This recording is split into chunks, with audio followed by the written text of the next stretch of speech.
Perfect, Patricia. Hey, welcome to our Wednesday homebuyer seminar at 5 o'clock on Wednesday afternoon. I'm Bill Gross, broker in Los Angeles, California, along with my colleague. Yes, Patricia.Castillo. Or Patricia.Castillo, for those of you who speak English. And we have with us the lender, Shannon. Shannon, the lender. What's up, man? How's it going, guys? Pleasure to be on. I love it. And he's not just a lender, but it's one that actually we work with. I literally, I got an offer on a property from Patricia, and the pre-approval was from Shannon. Yes. I didn't know that there was any connection. For all I know, Shannon was attached to the buyer, could have been attached to Patricia. She didn't give me any clue or say anything about it. Wanted me to discover on my own. I called Shannon. Boom. He called. Actually, we traded some texts. Call you on the phone. Pick up. Got a nice update. You really kind of sold me on the buyer, and I think that's part of the job. So let's talk a little bit, Shannon. A lot of people think the purpose of the lender is merely as if that's all the job to get the loan. But if you don't get the house, you don't get the loan, do you? Exactly. That's exactly right. And I think a lot of people underestimate, what the lender's job does, or even some, lenders think, hey, I can just sit back, just do the pre-approval and just let them do the job. But in a sense, you are representing the buyer as well. So, I mean, any buyers out there, everyone that you hire in your transaction is a representation of you, right? So, if, like you said, do they answer on time? Do they, are they responsive? Do they know who you are? And that's, certain reasons why I do pick up my phone. And even our client, we met at his office, and let me see what you're working with. Let me see who you are and what you're about. And let me get that backstory, because you never know, someone, such as yourself, a listing agent might just say, hey, tell me what you know about these people. And are they just a number to you? So it's very important, very important. And you gave me the whole rundown, and you'd met with them and some of the buyer's concerns and how you met them at the office, and it was personal and all. And then you told me that really you worked with Patricia previously. I said, oh, okay, fine. Because if you weren't good, she would have killed you already. So I know, I hope not. But yeah, you have to really, you and the agent have to mesh, and definitely, like you said, if you're a buyer out there and you're looking for a team, obviously the first piece is usually, hey, talk to a real estate agent, or any real estate agent will tell you, well, you got to get pre-approved first. And even that process alone, because obviously this person that you're working with is going to be knowing a lot of personal information about you. They're going to know what you make and what your credit's at and things like that. So that person, you really have to vet and just see, do they really have your best interest at heart? Are they asking you the right questions? And whatever due diligence you have to do. Some people, they're more digital, so they want to see reviews. They want to see what you've done. They want to see your license number. Other people, they're face-to-face, and they say, look, I want to see who I'm working with. And that's not a problem, in this digital world that we live in, sometimes we cater to all. Exactly. Well, I think one of the challenges of this market is that, and maybe it's the generation, and it might be that the market's changing a bit, that I think it's great that consumers have more information than ever, no question. Yeah. You know more about property, you know more about the market, the data is more available. But I think that it gives buyers perhaps a false sense of knowledge, in that they may say that they know what they need more than a professional agent like Patricia. And so many buyers will say, well, I don't want to shop for the loan until I'm ready to get, ready to lock in or have to choose. And the truth is, if you didn't answer the phone and talk to them about your deal, there's no way they're even going to be considered for that deal. Like, I know the business long enough. I was a lender in my past life. And I also been around long enough to know that if the lender doesn't do the job, my seller is not getting paid. That's right. I'm not going to call my attorney who referred me this deal and say, I'm sorry, the lender was, 60 days from now, the lender was a flake and we're not getting paid. I'm not making that phone call. I'd rather vet it out ahead of time. And so I think the buyers need to understand that in an age where lenders are like the post office, you walk into Wells Fargo, you walk into Chase, who knows who you meet, you wait in line, they refer you to some 800 number, and you're talking to somebody at some call center, option A.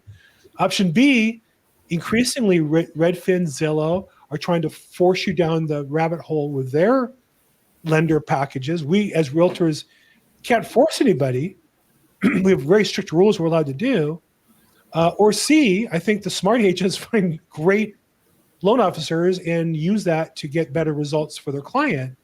And I think, buyers don't know about option C. It's just, that's why we do this podcast, quite frankly, is to share the message, whether you work with Shannon or, other lenders we work with in the past we've introduced here, or some other agent in the future.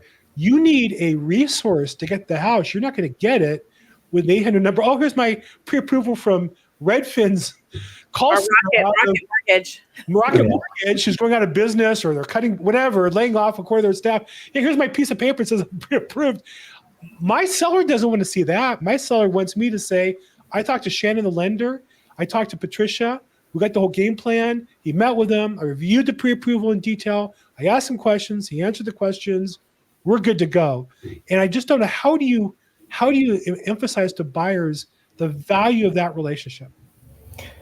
Yeah, you know what? And I think it's just boils down to education, and, even as a lender, we're a dime a dozen, I'm well aware of that. And, you do have options, like you said, you have the Redfin, Zillow lenders, you have also the Wells Fargo City banks, please, right? But they don't answer, they're 9 to 5, they clock in and They're out. off on weekends. Yeah, they're off on weekends. A lot of people, like you said, don't know option C, which is a mortgage broker, which, this person, such as myself, we have access to, a ton of banks, the same ones that these Wells Fargo and Rocket Mortgage, at the end of the day, there's, the same set of banks and funds that work these. But now you got to look at who's the person that's going to service my loan and talk to me. And like you said, being able to respond at any time when I need him. Sometimes people work until 6 or 7 o'clock. That's fine. Let's get on a Zoom at 8 o'clock. Let's meet on the weekends. Right. That's not a problem, Right. And that's we've done that. Exactly. And you need someone, because this is going to be the biggest transaction of your life. If the people that you have working on your team are just punching a clock and this is just their day to day, and this is what they get. You know what I mean? They're just going through life like that. That might not be the best fit for you. Me, this is my livelihood. This is what I do all the time. And if you'd have a question at any time, I'm there for you, because like you said, this is a very important transaction. Close to having a baby, this is going to be one of the biggest things that you ever do in your life is purchase this home. So, and that's sometimes why people buy a house, right? They trade up, or they might expand because they have a growing family. They might be having a baby or another child, or parents moving in with them to help with the kids. And so you do need to have a lender that's on call, that's ready to take the call, that's available. Does their job. Yes, exactly. Communicates. I'm a pretty tough customer, and I was buying an out-of-state rental property through this investor, and they had a lender relationship with a national known mortgage banking company that I know a guy, same company locally, and as well as I know the lenders. And the guy was pretty insistent on me using his guy. I'm thinking, okay, well, he's getting me the property. The guy's got to perform. They do a lot of business. And sure enough, the guy took 2 days to get back to me. I pointed out to the investor, hey, your guy hasn't got back to me. I have everything ready to go. Like when he asked me for, stuff, fine. I email, upload, like how do you want it? It took him 2 days to pre-approve me. And by then the prop I wanted fell out. And it was interesting because that company called me like a year later and I said, I'm doing business with you again. And the investor company called me back and I said, listen, you want me to trust you as an investor investing money in your properties? I let you pick the lender and he dropped the ball. Now, who else is going to drop the ball in our relationship, right? So to me, the second I talked to them, I figured it out in about 2 minutes who you were, what you were in the sense of your relationship with Patricia. The fact you're here, what's really funny, Shannon the lender, is that I love that, by the way. If I make fun of it, it's only because I'm jealous. I'd put Bill the realtor or Bill the probate expert. It's fine. Well, I talked, and Patricia knows this. We talk to lenders. I talk to them every day. They call me up on offers and stuff. Most don't return a phone call, don't talk, aren't available. I invite you to come on and you just jumped right in. Like most don't want to work. Their hustle muscle is like out of shape. Yeah. And I got from you right away. That was a problem for you that you wouldn't do the work. So I said, well, come on, I'll promote you. You're good. Like We have buyers out there who need to buy property. Let's get them to a good lender, get them off of that Zillow, Redfin, Wells Fargo, B of A, Chase nightmare. Where they are just a number, that's where Whew. buyers are just a number. But here you get that personalized service. We really care about the success of somebody buying a home and really educating them along the process. So that's really what we're passionate about, not just seeing how many numbers, referrals we have coming in through this online database where, they may have ISAs, the inside sales agents that are just calling people randomly and then shooting that information to 5 different realtors that are going to pay for that lead. Right. So they're so bad. The realtors are so bad. The only way they get business is paying for those leads.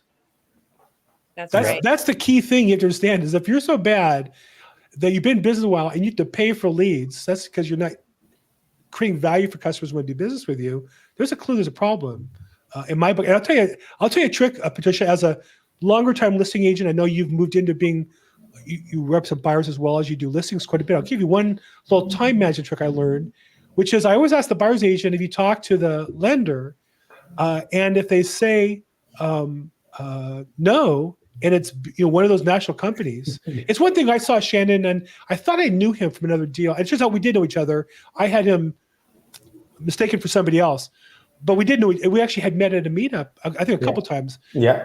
So I kind of knew him in a sense. I'm old, I forget stuff like that. But if it's not something you've met, I tell the agent, here's my calendar link. You have the guy call me. I'm not chasing down B of A.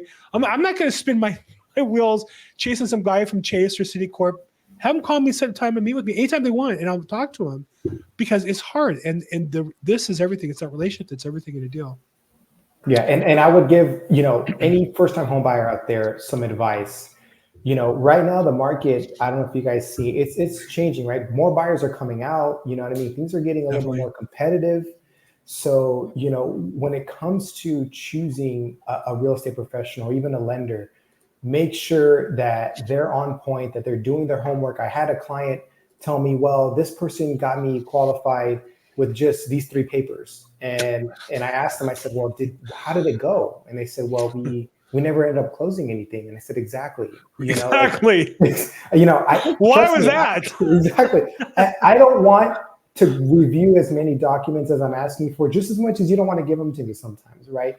But this is the work that we need to do up front. Yep. So that way you have a fighting chance, because by the time, like you said, by the time you get, your offer or your name in the hat, and it's getting seen by these listing agents, you only have, but that very short amount of time to really impress them. And if you don't have your ducks in a row with, your financials and your pre-approval letter, if you have a DU, you're getting a DU, if you don't have that all in order, that could be the make or break between you getting this and not, so it's very, very important. Interrupt you because some home buyers may not know what a DU is. So can we do that? Just perfect. What is a DU? Yeah. And that's so important.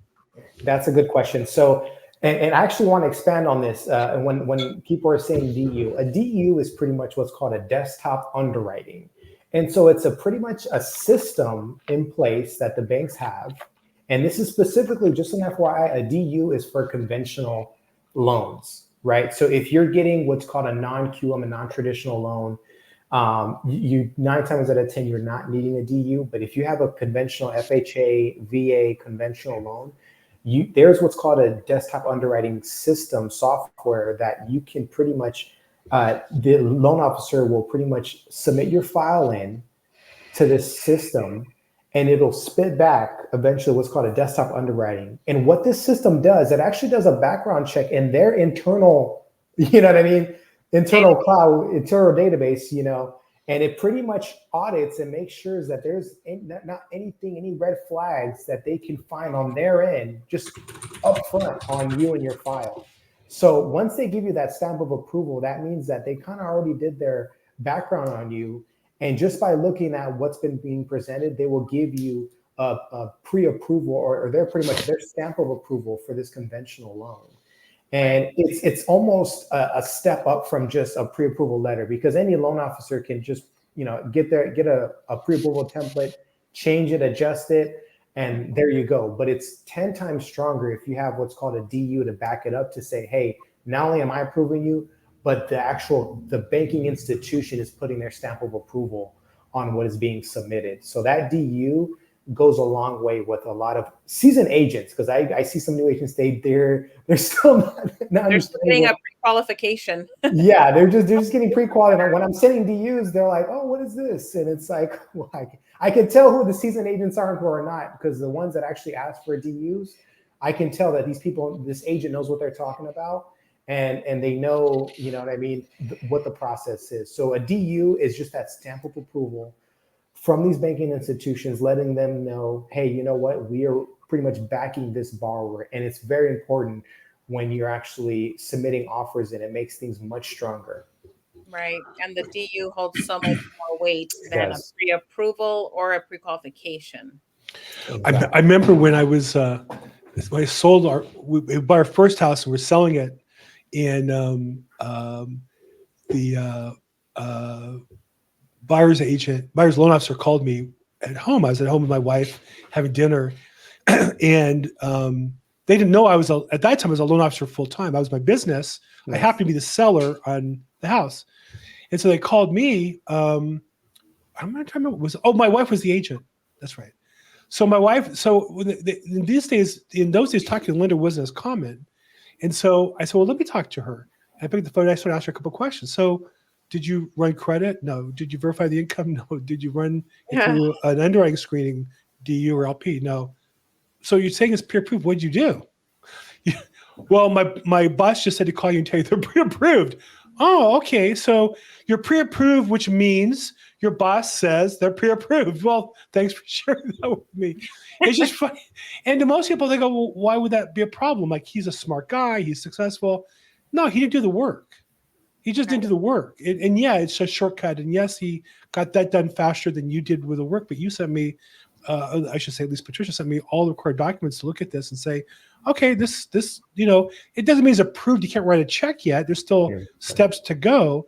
But at least somebody's paying attention to the big issues of the day, and it fits in the basic parameters. We have a shot at this. So it's really important, I think, to do the work. And I think what's happening right now in the market, is challenging.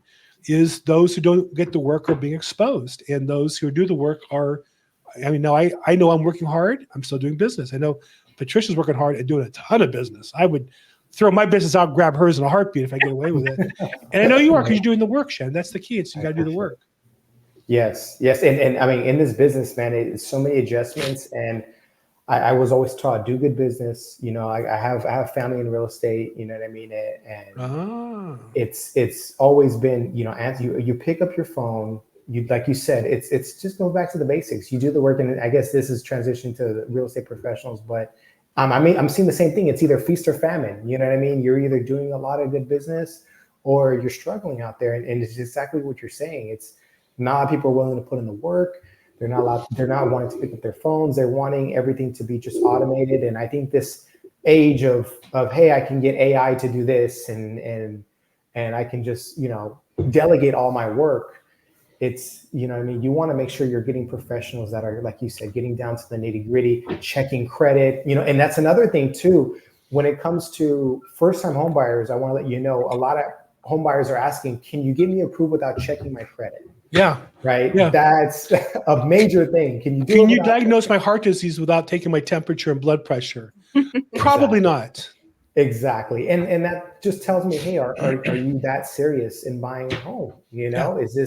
Is this something you really want to do? Because if it is, like, that's a perfect analogy. It's like, if you want me to do heart surgery without actually doing what was an MRI and checking and doing x-rays, Yeah. Not to say I can't do it, but what's the likelihood of it's going to fail or something's going to go wrong? Probably 90%, right? So are you going to want to get in contract with a lender supporting you without them knowing your situation? Like, it's funny because I get phone calls all the time from prospective buyers without agents. Every day, literally every day. I don't know if you get these calls, Patricia, but I get phone calls. And the nature of my business is I normally can't represent buyers on my listings because I'm working with attorneys and probate.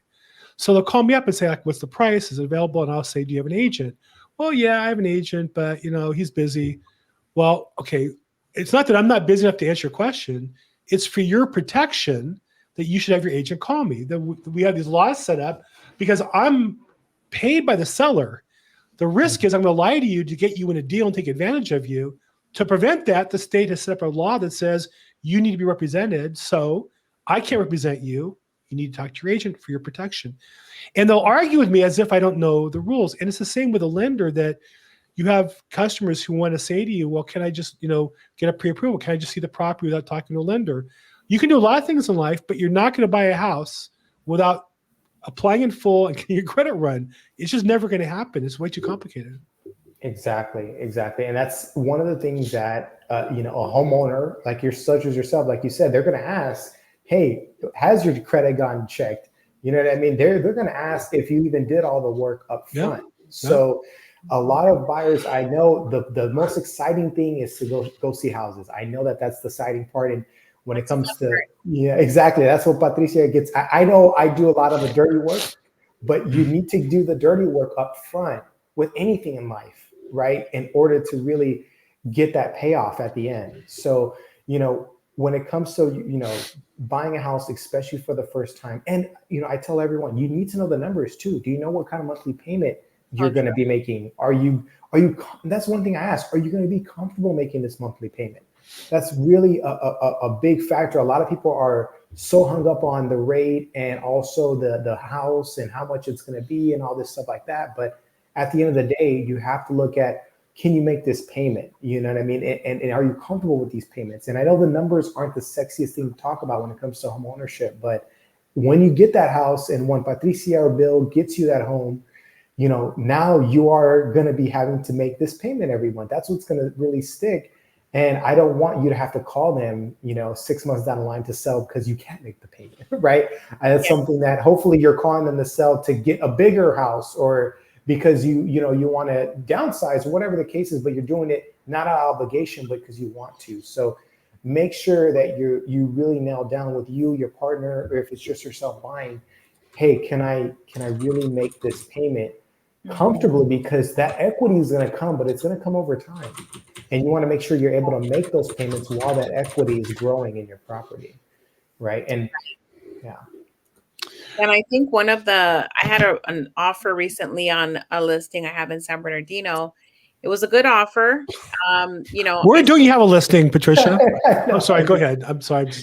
I shouldn't say.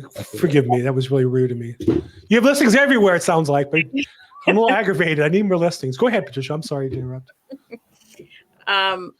So the buyer, they qualified for the loan. I spoke to their lender. Everything was fine. We were actually in the process of accepting their offer. Then I get a call from the buyer's agent, says, we're so sorry. Buyer is completely just, distraught, but they can't buy the house anymore.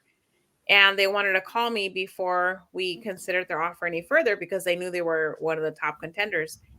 And I said, well, excuse me, what changed with the loan approval? He says, well, he just got an email from his job. They had reduced his hours. So every year he was getting overtime, like guaranteed overtime. Some jobs have that where you're just always working overtime. I know that was my case when I worked for the post office. It was mandatory. I couldn't refuse any overtime. Wow. So he was getting a certain amount of overtime every year that bumped up his pay.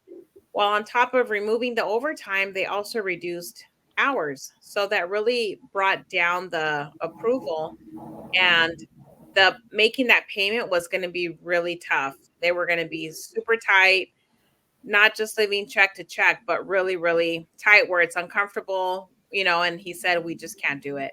So when you think about, saving money, every dollar counts that you're looking to put towards a down payment. If you are a worker that gets a lot of overtime, maybe it's seasonal, those are things that you also want to take into consideration because it may be gone one day. If you're really banking on getting that overtime every year and maybe it changes in the future, you might want to look at being able to make the payment comfortably without necessarily relying on that extra overtime every year because I actually want to talk about that overtime too. That overtime is one of the biggest things that comes up in qualifying someone. And a lot of people say, "Well, I make $5,000 a month. I make $10,000 a month. I should qualify." But when I look at your pay stubs, if you get a pay stub with overtime, and you're just getting the last 3 months of overtime, you've been making this money. The bank wants to see three things when it comes to overtime. And this is something that, if you're looking to buy a house, you should really know when it comes to getting pre-approved. One, they want to make sure you're getting history of overtime. The banks are smart. They're going to look at these pay stubs and they're going to know the discrepancy between what you made and your W-2s at the last 2 years. Right. So that's one. You need to have history. Number two, you need to be currently making it consistently. I have some people that they got overtime the last 3 months, and then month 4 comes and they don't have it anymore. They want to still say that they made that money. That's number two. And number three, this is a really big thing. And this is why I say, when you're thinking about buying a house, be very nice to your employers, because they're going to have to sign in escrow what's called a verification of employment. They're going to have to sign what's called a VOE when you are in escrow, and sometimes you can do it before as well. And part of that VOE, there's a section that says, how likely is this employee going to get the overtime? And if they just check off that box saying no, the bank can really reconsider the overtime you've been getting. So, definitely when you're looking at overtime, be cognizant of those three things and be very nice to your employers, because they're also going to have to sign off saying that you are likely going to get this overtime. And if you, for whatever reason, that day they just check off no, that could really derail, a lot of things with the bank. So when it comes to overtime, please look at those three things. Don't just because you had overtime the last 3 months, think that, hey, I can qualify for more just because I got this overtime in the last few months. Right. Get your numbers reviewed by a professional. Don't diagnose your own situations. It's just always dangerous. Yes. And you're right. I think that's one of the biggest mistakes buyers make, is they do these automated systems and say, oh, I make this much, and do these automated calculators, and they're telling me what they qualify for. Exactly. So I'm like, okay, I get it, but I still need I don't care what Credit Karma says. And that's another issue is, and this is my last rant. Credit Karma. Let's talk about Credit Karma for just 2 seconds. Sure. Credit Karma is not your actual credit score. Okay. Right. I see so many times people want to just screenshot me their Credit Karma, right? And just say, this is what my score is. I appreciate that. And that number does help me, but it does not reflect the most accurate number when it comes to your FICO score. And I've seen it time and time again. I pull the credit. People are so surprised because, I thought I'm 700 on Credit Karma. But certain things don't post on your credit score or don't distribute to Credit Karma and these other companies as fast as the actual credit report and the bureaus do. So, are you telling me people go online to the internet and get fake information? Yeah. I'm shocked. It's like there's a site there. If you follow the TV series Seinfeld, there was an episode where what's the Julia Dreyfus? She goes to buy a dress, and apparently, I don't know if it's true or not, but I guess in women's fashion, the mirrors are angled and the lighting is such that it makes you look a little thinner, a little better, or whatever. Of course, perfect lighting. You always have great lighting, I would imagine, in a woman's fashion dress area. So because she came home and she tried it on, she looked terrible. That's Credit Karma. Credit Karma, like the fake mirrors and fake lighting to make you think you qualify. Why? Well, Credit Karma is not in the business of selling your credit score. They're in this business of selling you the service, thinking you're going to get your house because of them. And they're also in the service of selling advertisements to the other people on the website. So Credit Karma and $3 won't get you a cup of coffee anymore. Exactly. So I know that now everyone's, card banking service has a little credit check on it, and Credit Karma as well. That's kind of like the Credit Karma of banking services. Exactly. So that's a good barometer, but it's not 100% accurate, and you cannot submit that with your offer. Unfortunately, you can't tell the bank, you can't tell a seller, hey, this is my Credit Karma, this is what it is. Well, you can, and there are agents dumb enough who fell for that in the last few years. And Have you most ever of them- got an offer with someone showing the Yes. Credit Karma? Yes, and they'll right. tell Are me you how good serious? it is and how I should accept it, and Get I out don't of know what I'm here. talking about. And Oh my no, God. you don't understand. I all day long. I mean, I talk to people. I talk to buyers, sellers, buyers, agents, and I get people who will argue and say, "No, this is good. I just don't want to get a hard pull. Yeah. I just want to get a hard pull." Well, okay, there's a reason why it's a hard pull is because it is more substantial. It's more significant.